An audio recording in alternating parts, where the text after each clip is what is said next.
show. As you can see today, I am joined by an absolute legend of this football club, somebody I idolised. Him and Righty were the boys back in the day. So I'm absolutely, genuinely honoured you have agreed to come on my show. Good morning to you, Kevin. Thank you.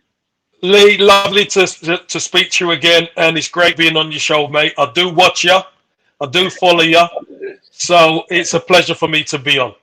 No, thank you, mate. I know you're strapped for time, so I'll try and get through this as quick as we can, mate, yeah? Let's start off with last night's performance. That was, for me, one of the best performances, if not the best performance, under Unai Emery. What were your thoughts on the starting 11, firstly, and then how the game panned out? Well, my thoughts on the starting 11 was Unai Emery's going brave, which is a good thing, against, obviously, Standard Liege. You know, maybe not as strong as a lot of the European clubs, obviously, the big boys, but it's still a risk, and obviously a risk he feels that he could take. It's great to see the likes of Bellerin, obviously captain in the side. Great to see Kieran Tierney, who I really rate. I've seen a lot about him, seen a lot of his games, and he looks like he's going from strength to strength. You start to see somebody who can actually deliver a ball into the box, which is going to cause problems, which, you know, fills me with joy, because I know Aubameyang and Lacazette, when he plays, are going to have a field day. It was great to see Rob Holding as well. Even Mustafi, again, another clean sheet, which is good. I'm not saying he's going to be starting, but it's good to see that, you know, the so-called second string guys still doing the job. It's interesting to see Ainsley Maitland-Niles in midfield as well. And it seemed like we didn't have imbalance problems in that midfield, which is quite important, because in the first team, we seem to have a lot of imbalance problems. You know, people are saying certain players are playing out of position and this one doesn't play there, but we don't seem to have any problems when certain player or players don't play. Yeah. Good to see Ceballos start as well. And Martinelli, I mean, let's be honest. You know, I didn't know anything about Martinelli before he signed. And I think, obviously, Edu coming back, he was the first guy to come in on Edu's recommendation. And he looks a fine, doesn't he? He looks a fine player. Looks like he's got plenty of ability. He's young, he's hungry, and he knows where the goal is, which is fantastic. Probably prefers playing wide.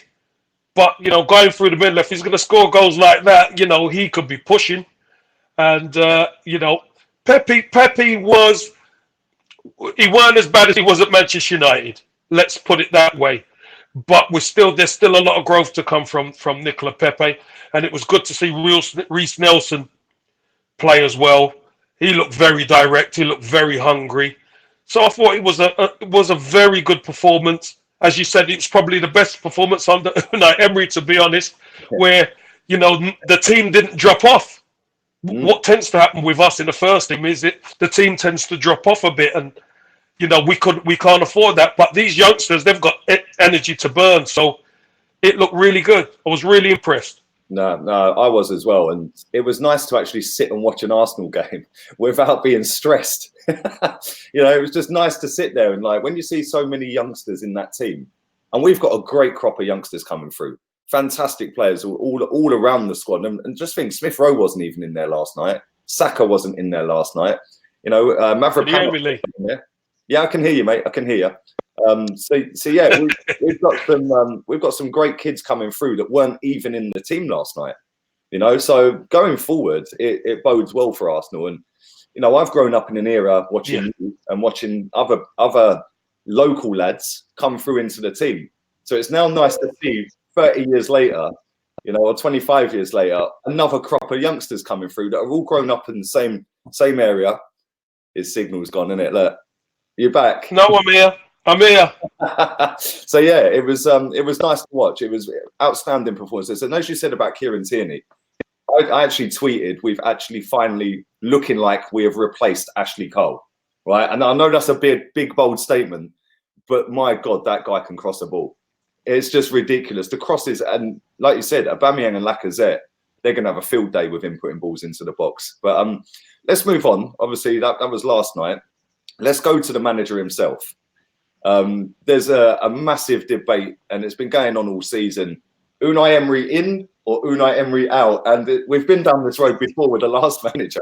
What are your thoughts on the manager? Like, I know that I can understand why people are getting the ump, but at the same time, I'm looking at it saying, look, we're fourth in the table. We're 4 points behind the current champions, by the way. We haven't played great, but we've played 10 games this season and we've only lost to the European champions. So where do you sit with the whole in and out, and what are your thoughts on that? The witch hunt is there. There's a lot of disgruntled fans anyway, regardless of what Unai Emery does.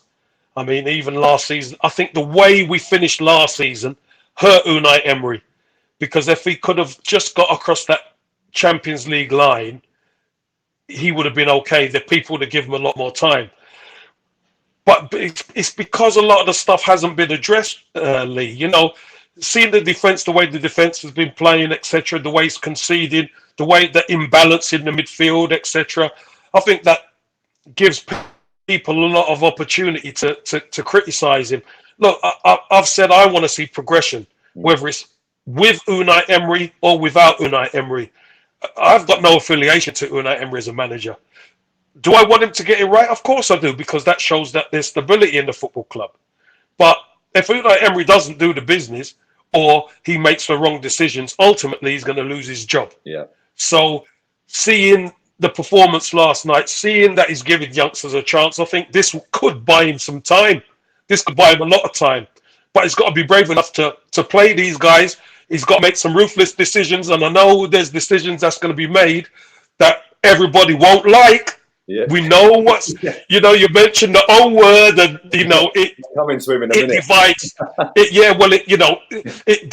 It divides the fan base. But ruthless decisions have to be made for the football club, because if we're going to challenge, we have to get serious. We have to get on that level that the others are at.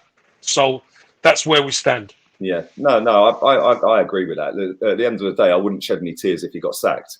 But at the same time, I'm not going to force it down everyone's throat to get him sacked. Do you know what I'm saying? So I actually quite like him as a manager. I just think that there's certain little things that he needs to do. We're going to come on to one of the players in a short while. He needs to get him out of the team, but we'll talk about that shortly.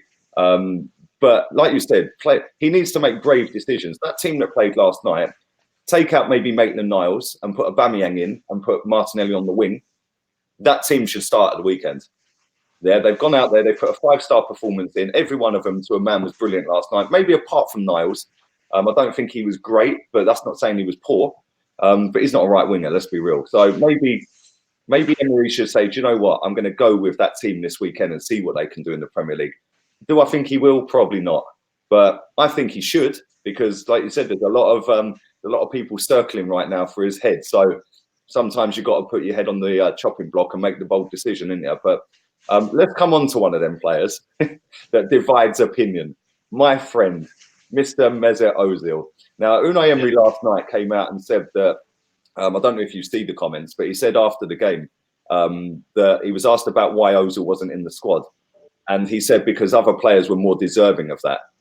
Yeah, so, I mean, that's a damning indictment on Mesut Ozil at Arsenal now, isn't it? Do you know what I'm saying? So I do think he will be gone. Whether that's in January or the end of the season remains to be seen. But I wanted to ask you, if you was obviously you was a great striker, right?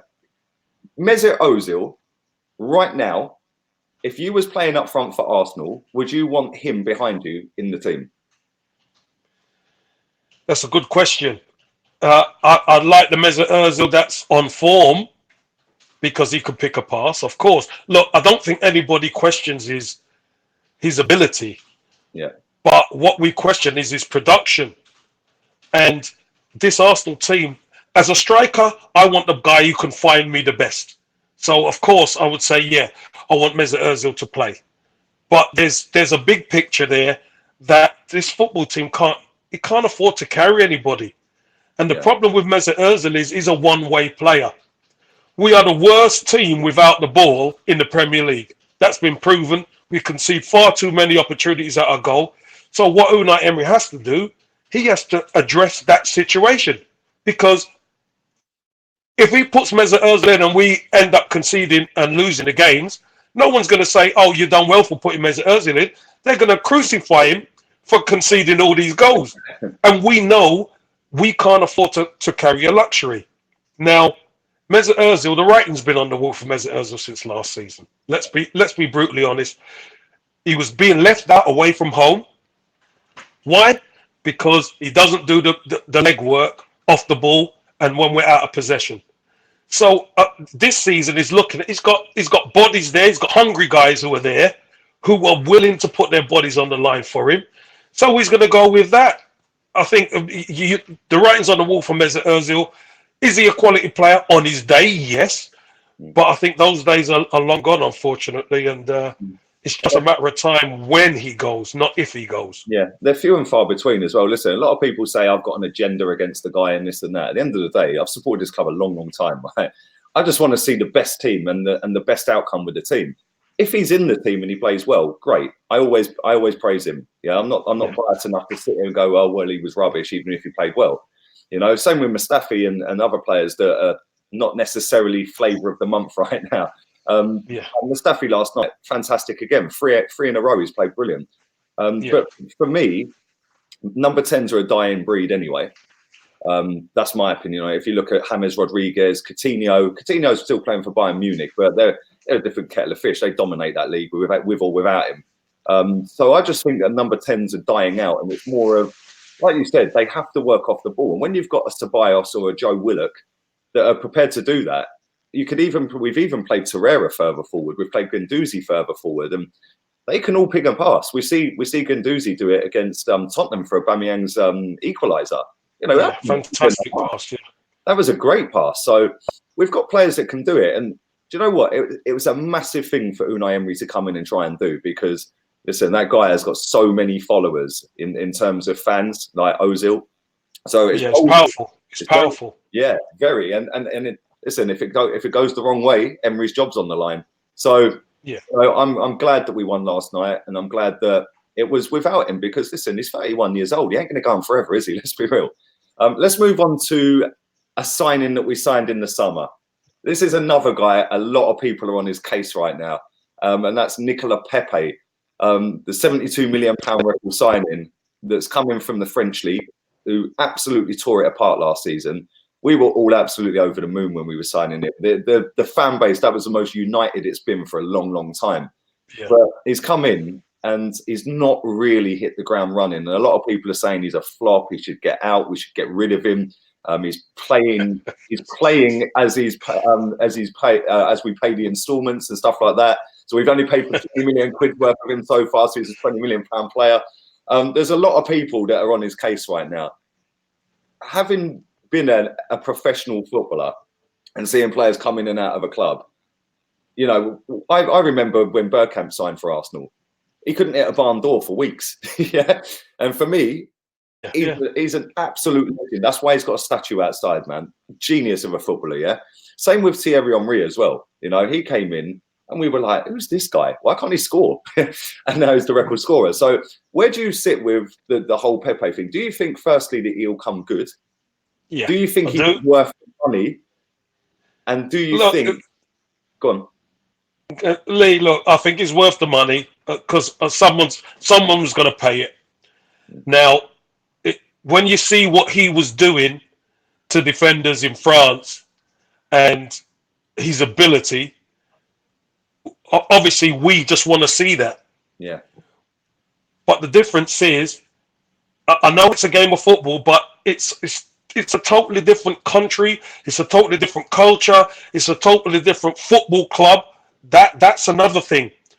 That £72 million price tag is like a rucksack, a big rucksack on his back right now. He needed to hit the ground running. He didn't. So how does he adapt to it? The adaptation is going to take a little bit of time. Not everybody could hit the ground running, and some of the best. Remember Andriy Shevchenko? When he went to Chelsea, he was ripping stuff up at AC Milan, went to Chelsea, couldn't hit a barn door. And sometimes it can go that way. But I believe it's just going to take a little bit more time.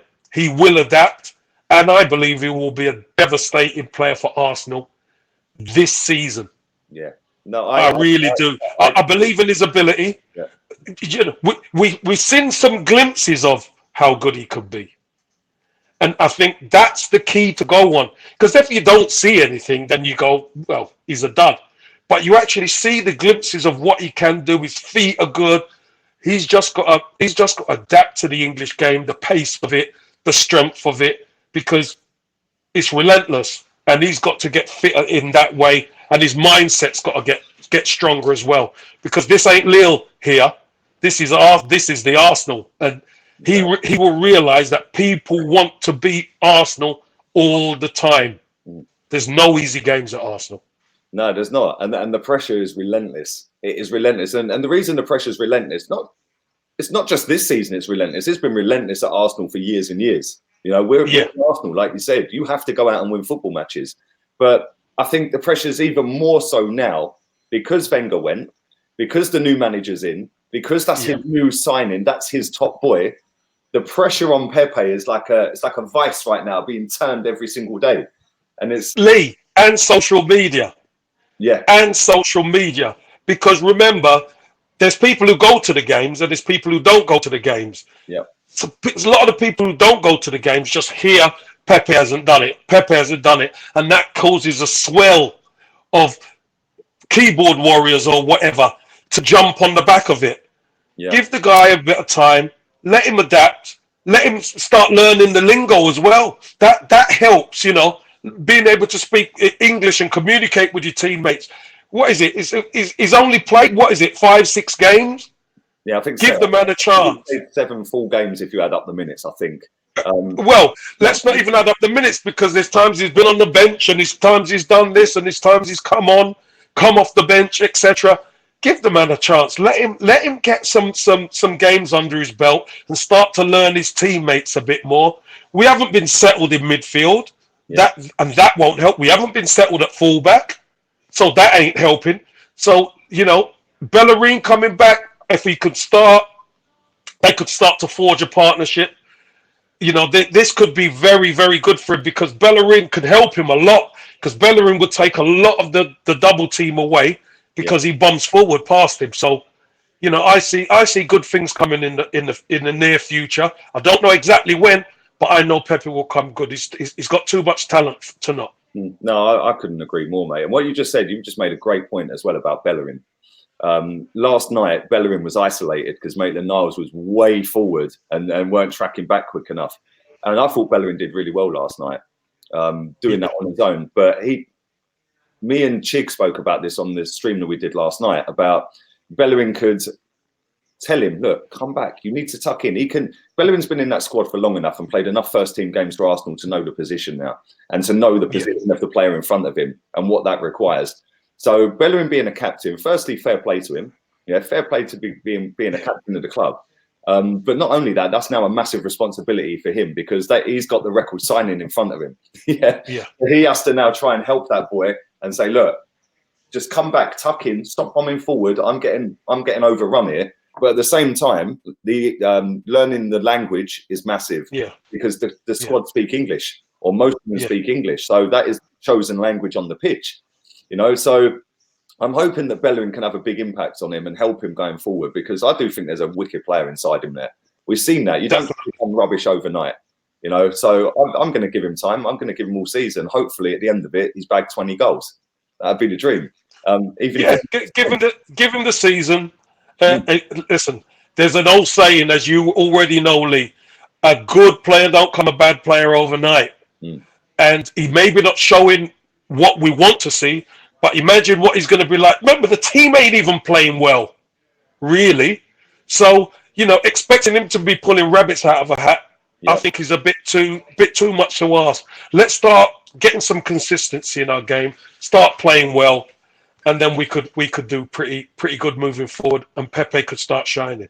Yeah, hopefully. There's over 400 people watching live at 11:20 in the morning. So thank you very much to everyone who is tuned in. Obviously, they're not tuning in for me, mate. They're tuning in for you, bro. But listen, do stick a like on the video.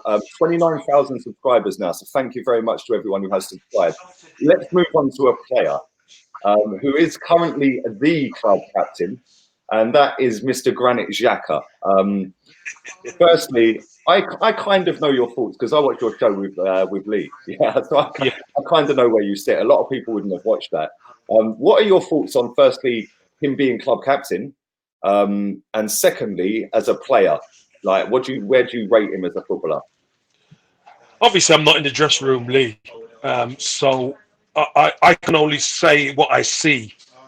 And for me, Granit Xhaka is too inconsistent to be the captain of Arsenal Football Club. That's one thing. Uh, as a player, I don't know what he's best at. I don't know what he brings to the table that other players can't bring. We seem to function better without him in the team. There seems to be greater balance in the team. I'm not saying he's a bad player because he's a decent player, but this is the Arsenal we're talking about.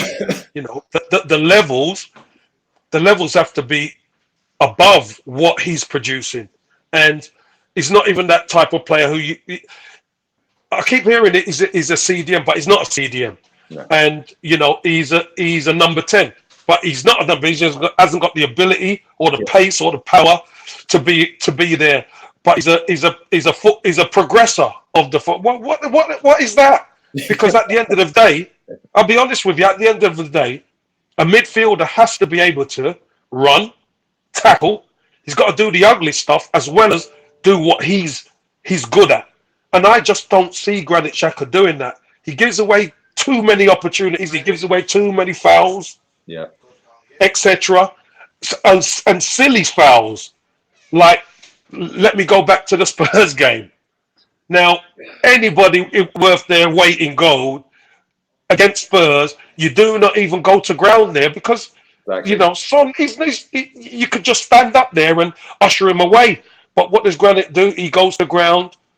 End of last season against Brighton at home, he pulled the guy back. He's been sent off a few times. He's been a car crash at times. I'm not saying he is now, but he's been a car crash at times. So I particularly think we will function much better without him. I think we need to improve that area of the team anyway. If we're going to be challenging the likes of Man City and Liverpool, we've got to get ruthless in that area. And you know, Granit Xhaka to me wouldn't be starting. Yeah, I don't think he'd be. I think he's more suited to a slower pace game myself. But you know, he scored some goals and he's got a decent left foot, etc. But for me, the production isn't quite there with him, and I think the likes of Willock will produce better if he was given an opportunity. Or Ceballos, Guendouzi's been star man, so and obviously Torreira with that sitting role. I think you know we're missing a trick here. no, couldn't agree more, mate. Could not agree more. And you must have done this before because you keep leading me on to the next thing I'm going to ask. You mentioned Joe Willock.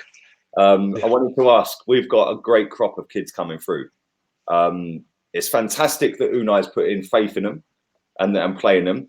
The last two performances they've played, they've scored 9 goals, 5 against Forest, 4 last night. Goals for fun, pace, power, excitement. You're getting out of your seat. You know, Martinelli looks an absolute find for £6 million. But then the emergence of Saka this season, Smith Rowe we knew about anyway, Reece Nelson, you know, Maitland-Niles, even though he's playing out of position, he's still a young boy. Danny Ceballos is young, albeit on loan. Who else have I missed? Guendouzi. You know, we've got a great crop there. We haven't had a crop like that for as long as I can remember. I don't think since back in the day. Yeah. Everyone was from the local area, you know. So to have a crop like that, how far do you think they can go? Do you actually genuinely think that every single one that I've just named there will have a great career at Arsenal, or do you think there's some that are drop off? And the reason I'm asking you that is the one disappointment for me is Reece Nelson at the moment. I don't think he's quite grasping his chances. Although saying that, I thought he was fantastic last night, by the way. So sometimes you've got to give these players time. Of course, they're only kids. They're going to learn and they're going to trip over a few times along the way. Where do you think we can go with them? How far do you think we can go with them? I think probably out of because there's don't forget there's a few who haven't even got their chance yet. in the under-23s who are chomping at the bit to get an opportunity. So I reckon there's a crop of about 8 or 9 of these young players who are going to be vying for places. I think we've done well if we could really incorporate 4 or 5 of these lads. The lads. I think Saka's been sensational. Yeah. He's fearless, and he's one of the youngest, isn't he? He's just turned 18, so he's the fearless one. Reece Nelson, I've liked since the day I saw him. I think what he needs is Unai Emery to give him some confidence, to tell him, I want you to be direct. Last night, I want you to go at the fullback and be relentless and be that player who could beat somebody.